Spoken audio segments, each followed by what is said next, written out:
Hi, I'm Tim. Welcome to WatchBox, and thanks for logging on. Everything you see here is for sale. We're waking up with watches this weekend. Reach out to Tim Mosso at thewatchbox.com for purchase and pricing questions. Anything you want to know, I've got answers. And we are looking to build inventory. If you want to sell a watch out of your collection, trade one watch or an entire collection, no upper limit on value paid, and we wire cash. Once again, if you want to explore a sale or a trade, reach out to Tim Mosso at thewatchbox.com.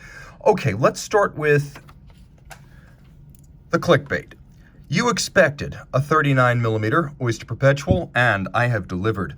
Launched back at Baselworld 2015, this reference, the 114300, is a fascinating 39mm cobalt blue dial, signal green accented, oyster case, non-super case, three-hand full bracelet sports watch. A lot of words for a watch that is pretty elemental. Now, the original version of the Oyster Perpetual came out in 1933, and one could argue that with the combination of the oyster case with its screw-down crown and the Perpetual automatic winding system, it was the first modern-day Rolex sports watch.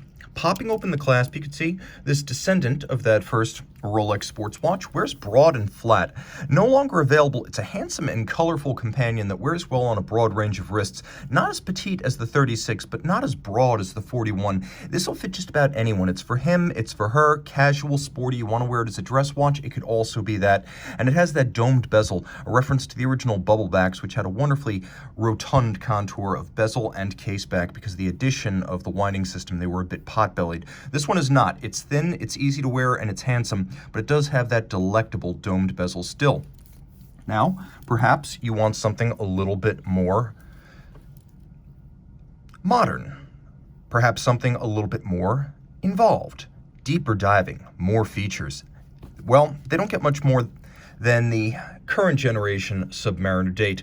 126610 LN Lunette Noire. This is the watch that launched last year, 41mm in steel. The fact is, it really doesn't wear that large, as I find its only truly larger dimension, the span across the bezel, and its second true dimension, the lug-to-lug or end-link to end-link distance. So you have 0.7 of a millimeter broader and 0.7 of a millimeter across the wrist. It wears exactly the same as the previous sub.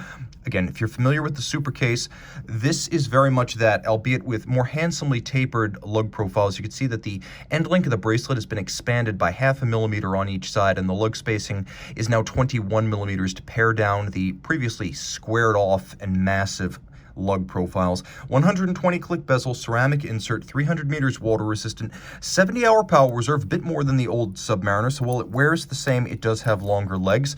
Quickly checking out the glide lock system, you can see there is a half link built in for precise sizing, all removable links fixed by screws, and then the glide lock system, 20mm of incremental adjustment in 2mm increments, great for sizing, great for diving. You can even put it over a thick sweater or jacket sleeve. Let's hear that bezel. There is nothing as precise or refined as a Rolex dive bezel. Let's take a look at the lume. Rolex Chromalite Blue, and I should mention, with a loomed seconds hand. For some reason, every dive watch doesn't have that, but it should. All right, let's jump to a different option in the diving class. This one's big and blue, but it ain't no Smurf. It is the 2003 500-piece limited edition 43mm steel Aqua Perpetual from the Marine Diver lining at Ulysse Nardin. It takes the basic aesthetic of the Marine Diver, but it adds a few evolutions. First, individual numbering and a limited edition of 500 pieces. Second, the Ludwig Oxlin bidirectional perpetual calendar system. So you can see this is entirely a aperture style calendar, and you can actually adjust it forward or backwards. Note that I'm able to adjust it rapidly in both directions, and that it has a double-digit grande date, the large date, and you can see the month jumping to and fro as I roll it in both directions. This is one of the most user-friendly perpetual calendar systems you will encounter. Also note, it has the decade and the year. It's a certified chronometer. It has a Flinke lacquered dial and matching bezel. So it's guilloché on the dial base with the translucent blue lacquer on the top, and then you have a similar treatment on the bezel itself. The bezel is solid and mechanical in feel, but not raw like a Panerai bezel.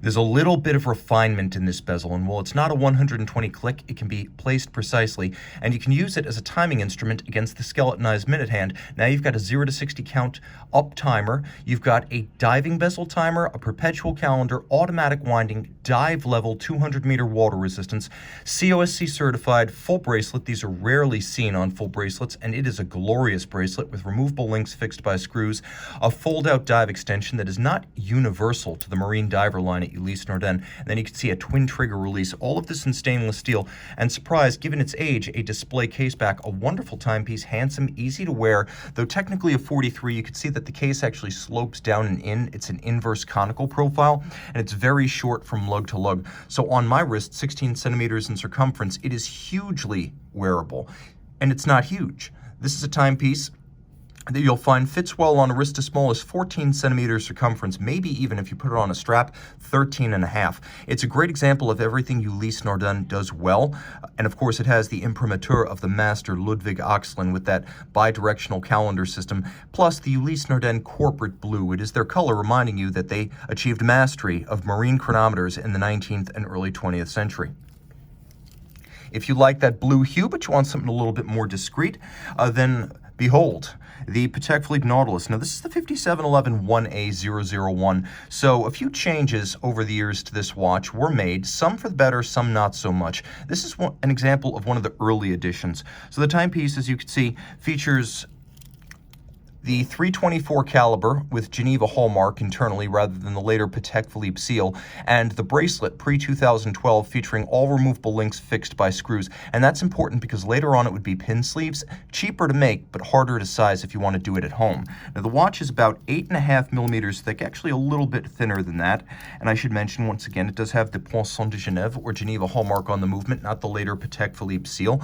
On the wrist, well, it's like every other 5711. It's broad, but it's flat, which means it's elegant and it fits underneath the cuff.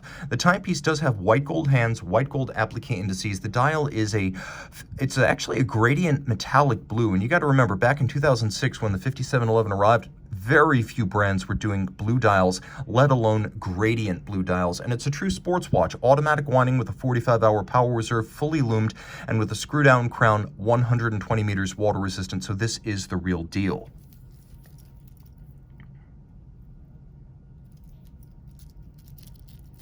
See if we can get a little bit closer here. See what I can do there. Okay, now you can see the movement, nicely decorated, and importantly, you can see the Geneva hallmark on the movement. The later Patek Philippe seal, no loss of quality, but a little bit less evocative and romantic. I prefer to see the Geneva stamp, and of course, that was discontinued about mid-2009 in about July. So this watch would have been made between 2006 and the launch of the 5711 and July of 2009, and you could tell that just by the presence of the Geneva stamp on the movement.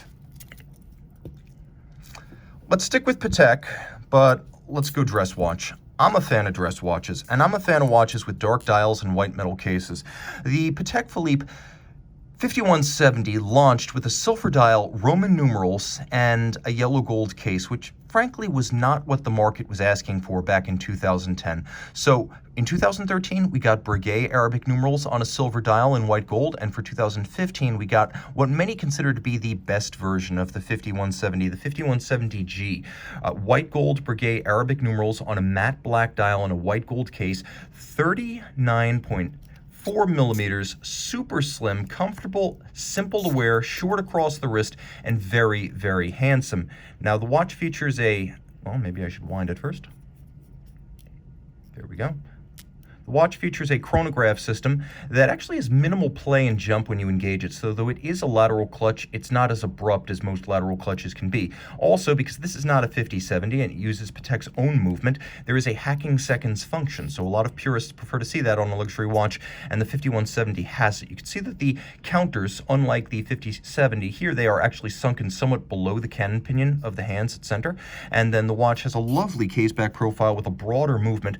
The 29535, it's bigger, so it fills the case back better. It has a higher beat rate, 28.8 instead of 18,000, and it is a movement with both hacking and a 65-hour power reserve, so though the architecture is traditional with a lateral clutch and a polished and capped column wheel, the timepiece does have all modern features you would expect. An overcoil hairspring is used here, not a silicone flat hairspring, and it's important to know that at Patek, vertical clutches may be more technically sophisticated, but they're easier to work on, and silicone hairsprings might be cheaper to make, but they are also considered to be entry level. The higher-end chronographs feature a ferrous or metal handmade overcoil and a lateral clutch, and higher-level Patek-certified watchmakers are the ones who work on these lateral clutches. You can see that the lateral clutch is beautiful, too. Satinated across the top, these are steel components. Note that the anglage, or the mirrored bevel on their edge, is just as bright as it is on the bridges of brass. So it's very difficult to create that mirrored chamfer steel, but Patek has done it. They've even set the pivot jewels of the fully jeweled clutch into golden chaton a la pocket watch.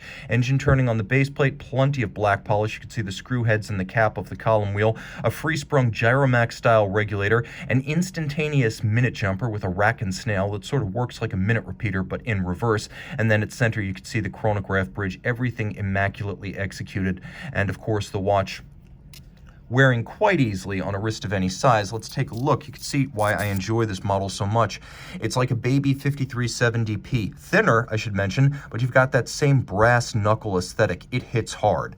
The watch is lovely to wear, short across the wrist, and on my 16 centimeter circumference wrist, you can see it easily slides beneath the cuff. But let's turn back the clock a little bit to the 1990s, and a third series Patek Philippe 3970. This is a 3970, and it is G, so it is white gold. It is a third series, so you have those pointed baton-style hands, and you have dart-style indices rather than the earlier configurations of this model. It is a German language perpetual calendar, 36.2 millimeters in white gold. You can see this watch has probably been refinished once, as there is some evidence on the lugs that this watch at some point was polished, but it was well done. It's a strong daily driver with future appreciation potential. Not a museum piece, but this is one to wear and very nicely kept. The dial is a matte satin silver, white gold hands, white gold indices. As you can see, aperture style day as well as month in German. You have a 24-hour indicator coaxial with the constant seconds over at 9 o'clock, warning you when it's night, so you don't want to use the pusher adjusters for the calendar at night. You have a coaxial radial date and crescent-style moon phase. The watch does not need to be adjusted, that is calendar-wise, until the year 2100. It can deal with irregular length months. It can deal with leap years. The moon phase actually has a 122-year correction cycle, so it can go even further between corrections.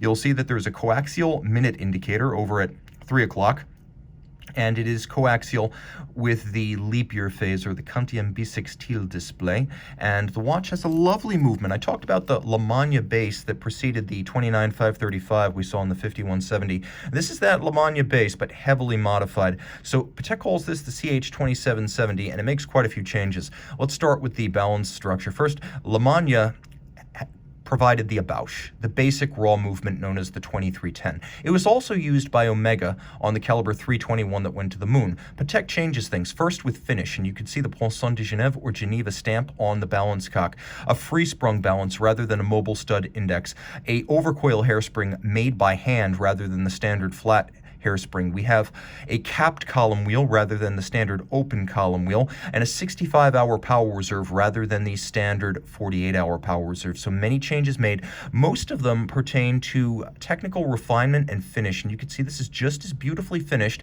as the 5170 we saw before. It's just a slightly smaller movement and a slightly smaller watch. It has a slow beat rate, 18,000 vibrations per hour. Here's a feature that was not universal on the 3970s, a full deploying clasp, something only available very late and on other models as a subsequent option upgrade from the dealer. So it's very nice that this watch has that. This is the ultimate in elegance and in discretion. It's not a big honking sports watch or giant complication. You get a perpetual calendar and a chronograph immaculately finished inside and out with a lug-to-lug spacing that will fit on a wrist as small as 13 centimeters circumference and maybe smaller. It is a unisex option. It is a dress watch. It slides underneath the cuff. It is an option for those who prefer traditional sizes and greater discretion when wearing their money on their wrist, and this watch gives you that.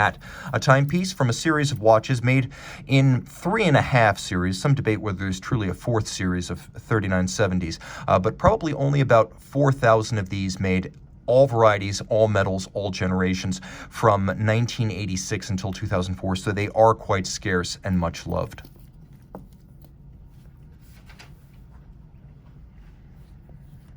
From one side of Geneva in Plan-les-Ouates with Patek Philippe to Rue de la Synagogue in the heart of the old city and F.P. Journe. And F.P. Journe gives us this 42mm chronomet Optimum. So 42mm in platinum, this is the big size at F.P. Journe, but I think with the Optimum, you really benefit from that because there's a lot to its dial. It breathes better in the 42mm case size, so it doesn't feel as crowded. Now, what you have here, seconds, hours, minutes, and a sort of cell mitosis inner dial. It almost looks like a cell breaking off from another.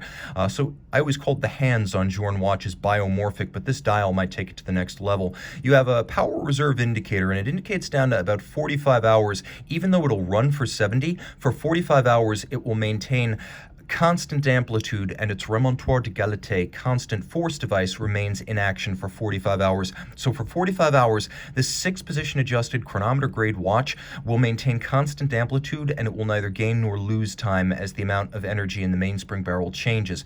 Now, you also have a visual signature of the remontoire on the dial side, as we have this mechanism showing that each second, energy from the barrel jumps through the remontoire spring and a second escapement, a second locking lever, I should say, and it's transferred to the balance. So the barrel for 45 hours never directly drives the escapement. You can see there are scrolling seconds on the dial, and then you turn it all over and there's a separate deadbeat second dial that's attached to this linear spring, and that is the remontoire right there. But it's not just about the constant force device here. Chronometry comes thanks to twin mainspring barrels for more even torque release, 6-position adjustment, one more than a standard chronometer, so it keeps even time in every position.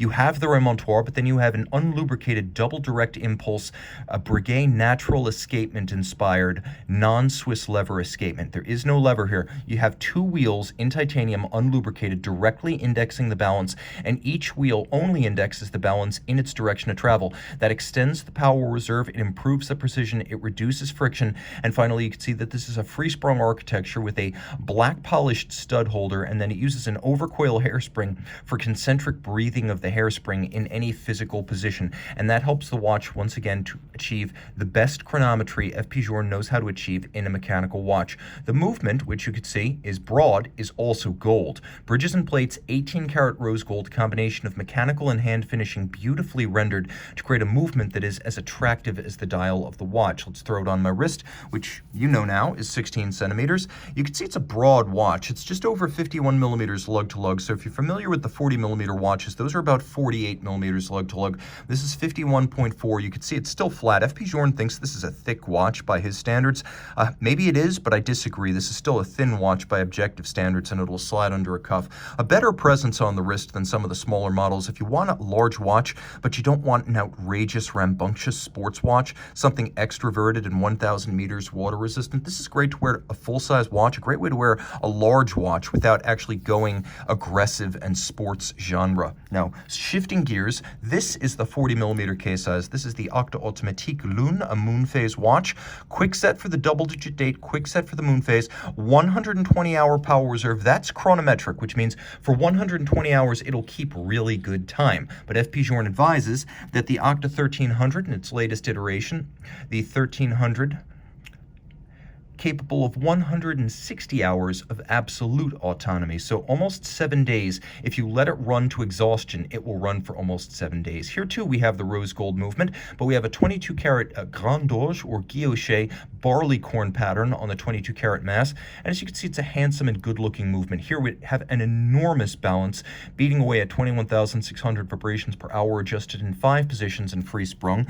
The watch is actually on a factory strap. So this lovely aquamarine or turquoise color is entirely OEM. So this watch is all F.P. Journe, even with this extravagant complement to the warm tones of the rose gold and the cool silver dial. I actually adore the watch in this configuration, and if you like color on your watch, this is a great way to get it on a timepiece from a brand that sits reputationally at the absolute apex of Swiss watchmaking.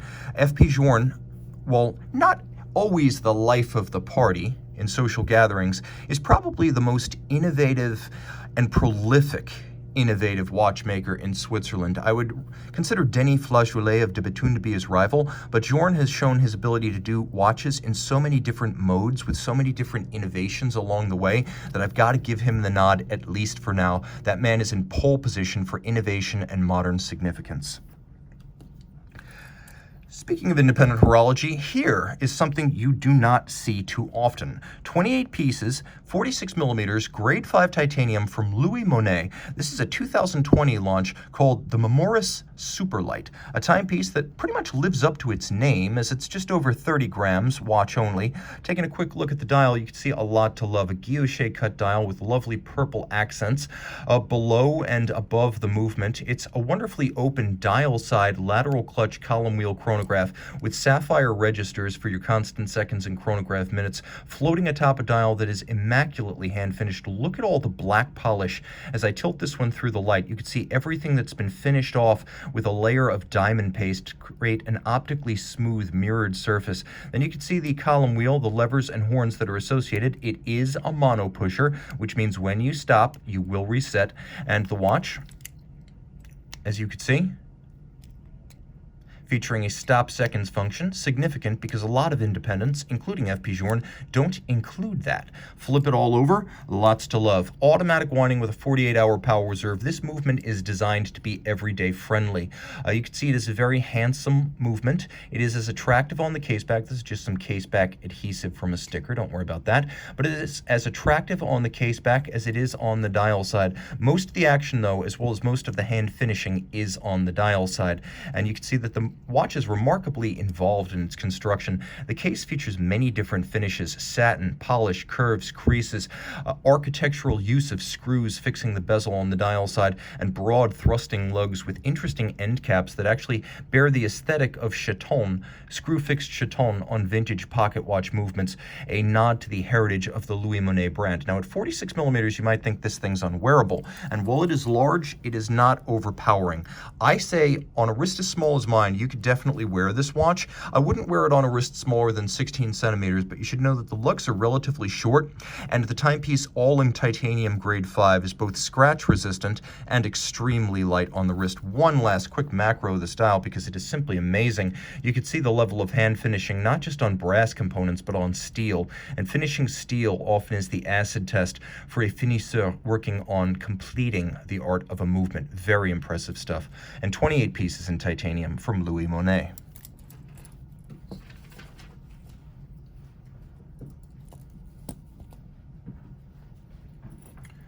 Okay, let's get real and let's get steel. Two different models, very different purposes. I happen to adore this watch right here. Launched in 1996, the Master Perpetual was a 37mm steel automatic winding perpetual calendar from JLC. Remarkable because back in the day, if you wanted a perpetual calendar, there were extremely few choices in the world available in steel. Steel for a black dial perpetual calendar, almost unheard of, as blue dials and black dials historically denoted special models generally made in white gold or platinum. This watch gives you stainless steel, a thin profile, a short distance across the wrist, universal wearability on a small wrist, the sophistication of an IWC sequentially programmed Kurt Klaus perpetual calendar system. So all you need to do is use the pusher adjuster on the case flank. When you adjust the date, it moves the day, it moves the month, it moves the year, it moves the decade, it moves the moon phase, so you don't need to coordinate everything. It's mechanically programmed, and these things are always synchronized together. So just correct the watch to show the date, and you automatically have the correct calendar indication. Able to deal, as perpetuals do, with leap years, irregular length months, and programmed until the year 2100. On the reverse side, it gets even better as we have a JLC 889 base, 22 karat winding mass. Today on watches you'll see 21, 18 karat or tungsten.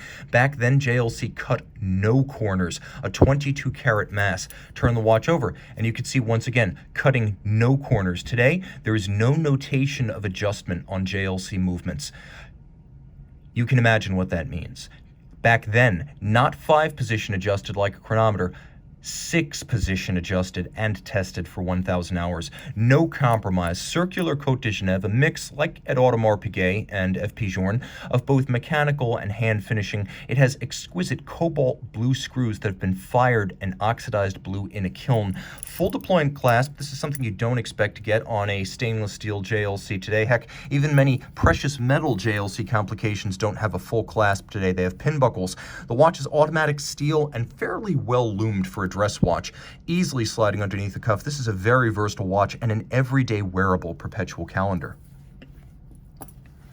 Okay, this is one of Hodinkey's better efforts. In the realm of limited editions, you can see no Blancpain branding on the side, all satin, a little sort of micro-knurling on the flank of the bezel, mil-spec, no date dial. This is, of course, the Blancpain 50 Fathoms mil-spec for Hodinkey, a 250-piece limited edition from a year ago that has the look of the early mil-spec watches with the functional, I should add, moisture indicator that will change color on the dial if moisture enters the watch. Now, I'm quite used to taking apart at this point and reassembling NATO straps, so let me see if I can quickly pull the NATO strap off of this watch. It does have a movement, caliber 1151, that is worth seeing. By the way, the NATO strap on this watch is lovely and well made, but take a look at the movement. It is a 4-day power reserve, free sprung with anti-magnetic silicone hairspring, beautifully executed twin mainsprings. It's based on the Frédéric Piguet 1150 movement, which is a veteran in the space, but you can see with the combination of that free sprung balance and the silicone hairspring, it has been substantially upgraded over its original spec. Now you'll note just how broad and mirrored the bevels are. This watch is finished to a high horology standard, and Blancpain still finishes watches the old-fashioned way, even in the dive watch genre. The watch is 300 meters water resistant, but it still has a case back. You can see it has been engraved with individual numbering. This is 210 of 250. If you want a sense of the size of the watch, it's 40.3 millimeters. This is the reference 5008, and all 5008s feature a 40.3 millimeter case with an extremely compact distance across the wrist. Let me see if I can put this one back together and do a wrist shot. Of course, you can put any strap you wish on this watch. It will wear a little thicker with the NATO. It will wear a little bit thinner with a conventional strap, but when you throw it on the wrist, it really does have a lot of presence, and I'm happy that one change they didn't make was removal of the sapphire capped bezel, which I consider to be essential to the modern day 50 Fathoms. If it's not a bathyscaphe, bathyscaphes have ceramic bezels, but if it's a 5008 or a 5015, I love that lush cambered sapphire over a fully loomed bezel, and the watch wears super easy. Small wrists, not a problem. This is the 50 Fathoms for you. Let's do a loom shot. We're back, and one of the advantages of that fully sapphire capped bezel is that sapphire protects the loom that's applied under it, so you can fully loom the bezel. Listen to this. Super precise, a little bit more mechanical than the Rolex, but just as refined and precise with 120 clicks to match. I thought I lost my lights there for a second. All right, let's talk about a company that I love, that I consider to be the German-Swiss F.P. Journe. H. Moser & C has been around since 2005 in its current iteration under the management of MELB and Edouard Meylan since 2012. The company is one of the most financially sound and creatively fertile brands you will encounter. This watch launched in 2019, of course, a 50-piece limited edition, and in steel. It is the Endeavour Perpetual Moon Concept Aventurine. Now, what concept means at Moser is that there's nothing on the dial, unadorned. Not Swiss made, not Moser made, no indices, no clutter. The idea being that it is so unusual to make a dial this way that you will immediately know it is Moser without branding, and it's a sound bet because it's paying off. 42 millimeters in steel, you can see that the case is first machined and then hand finished, and that's how Moser gets these remarkable interior contours on the flank. You can also see the bezel expands at 12 o'clock and at 6 o'clock while thinning out in the mid case. There's vertical satin finish on the side, which is unusual because most side finish when satinated is longitudinal. A pusher adjuster for the leap year of, well, not for the leap year, pardon me, but for the perpetual moon system. It's also designed by Andreas Streller. There is a perpetual calendar system that Streller has designed for Moser, and then there is this moon phase, which only needs to be corrected every 1,027 years, hence perpetual moon. Now, the watch, of course, does feature a hacking or stop seconds function. You can set it to the second. The dial is aventurine glass, so essentially a very dark, translucent blue enamel that has metallic elements added in to create a twinkling cosmos-like visage, as though it were the stars and the universe serving as a backdrop to the moon. Turn it over one more time. You can see the caliber here. It's a 7-day rated power reserve, but in truth, it'll run for about 9. Twin mainspring barrels. You can see their arbors are set in golden chaton fixed by black polished screws. There's a 3/4 style bridge, though it's broken in the center. It's not a true 3/4 bridge, but it reads as one, and that's for, along with the chaton, reference and deference to the pocket watch era of Moser construction in the 19th and early 20th century. The timepiece features a small caseback power reserve indicator, so it is actually a double complication, power reserve as well as moon phase. Again, 7-day rated power reserve, 9-day actual. Slow beat rate, 18,000 vibrations per hour. Let's get a little bit closer. Moser makes all the interesting parts of the movement, not just the bridges and plates. That's fairly easy to do. But making the hairspring, the balance, and the escapement, and by the way, the escapement, 14 karat gold. All of that's tough. Moser does it through its subsidiary Precision Engineering. Now, Moser makes about 1,500 watches a year. 50 of these. So you're talking about a rarity among rarities. You can see that there is an overcoil hairspring made by hand. It has a slow 18K beat rate, but a large balance to make up for the slow beat rate. A lovely black polished stud holder and a handsome spring clasp. You can see it's ruggedly built with a full balance bridge and a free sprung index. And then the entire escapement and balance structure lifts out as a platform. So when you have this watch serviced by Moser in your geographic region, they'll send it to their local service affiliate. They'll pull out this whole assembly and they'll insert a pre-lubricated and pre-regulated replacement. So the watch gets back to you rapidly, because this assembly, escapement, balance staff, that truly is the most labor-intensive part of a watch service. Now let's throw it on my wrist. It's big, but it's not huge. It is 42, but don't think of it as an oversized watch, because it's not terribly broad across the wrist. As you can see, it fits just fine, and I would recommend it for a wrist as small as 15 centimeters circumference. You can see it's even ducking underneath my cuff. So while it's not a super thin watch, nor is it thick, and it has a nicely sloped case flank to slide underneath your shirt sleeve or your cuff. I would say it could probably even deal with French cuffs. Plus, how much do you love this strap? Blue, gloss, lightly contrasting, cobalt stitch on a navy blue base, and then you can see it is in fact a Moser factory strap, so this is all OEM. As with the Journe on the aquamarine strap, that is all factory. Now let's talk about my favorite independent, and a model no longer made. De Bethune of Lauberson, Switzerland has, they're near St. Croix. They're in the canton of Vaud, but they make 150 watches a year, and they've made fewer than 3,000 since their founding in 2002. In 2007, they launched the DB25, and they launched it with this model, the automatic winder, automatic winding 6-day power reserve, a discontinued and hugely sought 40mm case size. Now, de Bethune makes everything that goes into the watch. Yes, the movement parts, but also the dial, which they cut on their own rose lathe to create this guilloche, and also the case here in white gold, which they've created, again, using their own in-house resources. As with FP Journe, everything's made in-house. Power reserve indicator, 6-day reserve, fired titanium skeletonized modified Breguet hands, a toroidal minute and hour track outboard, and lovely blueprinting for the Roman numerals and the minute track outboard. The movement, it is called the 2024, and it's got a lot going on. Triple parachute shock protection, so very shock tolerant. Note that the center of the rotor has also been braced against shock with a patented shock resistance system. You have these little cantilever springs.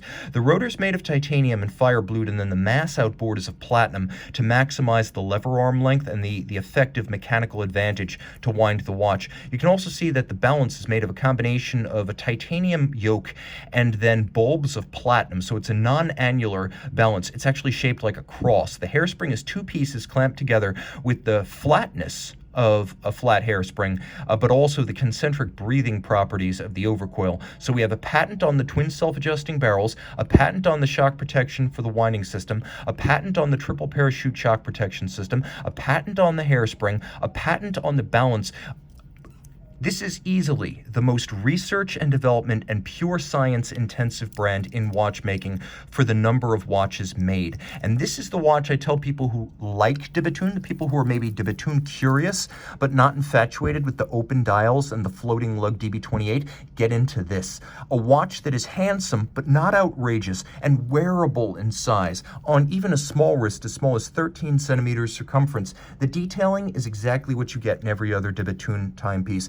The level of craftsmanship, absolutely equal. The technical innovation, again, it's on par. It's on the level with the more exotic looking watches. But you can get into what I believe is the finest independent, not just in Switzerland, but worldwide. And you can get into it with a watch that looks handsome, not extreme. A watch that is classically beautiful, not an acquired taste. And this is the way to do it. But these watches in 40 millimeters are super rare. Now this is more my speed. Launched in 2014, this is the full titanium 45mm de Vuitton DB28 Digital. It's based on the floating lug design and the twin mainspring barrel manual wind movement that won the GPHG Aiguille d'Or back in 2011, effectively Best Picture at the Oscars of watchmaking. But this watch takes it to the next level. Grade 5 titanium case, 13mm thick, spring-loaded variable geometry floating lugs, bullhead winder with screw-down crown. The watch has a 5-day power reserve in spite of the energy-intensive complication, a lovely Grand Orge or barley corn guilloche cut on dial. And remember, they're making the case, they're making the dial. This is not stamped guilloche, this is reductive cut guilloche. You have fired blue titanium. That's a process de Vuitton has patented, with small white gold cabochons stuck into tiny drilled apertures in the arch that extends over half the dial, the semicircle in blued titanium with the white gold cabochon designed to evoke outer space and the divine infinite. We have the same treatment at the center, again, those little white gold cabochon in blued titanium, and then a spherical moon phase that you can see quite well. One half is blued steel, one half is white palladium, and it has an adjustment interval of over 100 years, just like a perpetual calendar moon phase. But as you can see, it is a sphere. It is not a crescent on a disc. We have a jump hour display and then scrolling minutes. We're going to unscrew this crown. I always say when not in action, screw that crown down. But the way to appreciate this watch is to see its dynamism. It is an absolute ball. You will find yourself staring intently at your watch at the turn of every hour because it is such an event on this model. Screw that crown back in. By the way, grade 5 titanium here, lighter than steel and also harder to scratch than steel. You can see de Vuitton does not cheat you of traditional finish. Twin mainspring barrels, you've got that triple parachute system, a different patented de Vuitton balance right here, a solid disc, annular this time, of silicon with a white gold rim, aerodynamic with most of the mass outboard for precise timekeeping, and of course it has as little mass inboard on the disc and a minimal coefficient of thermal reaction because most of it is made of silicon. You can also see that the brace for the triple parachute has been blued, and so has the black polished balance bridge. Note the Côte de Vuitton, which are laid down by a abrasive wheel. Note that we have huge bevels of mirrored anglage on the side. This is the same level of anglage you'll find on Patek Philippe and Lange.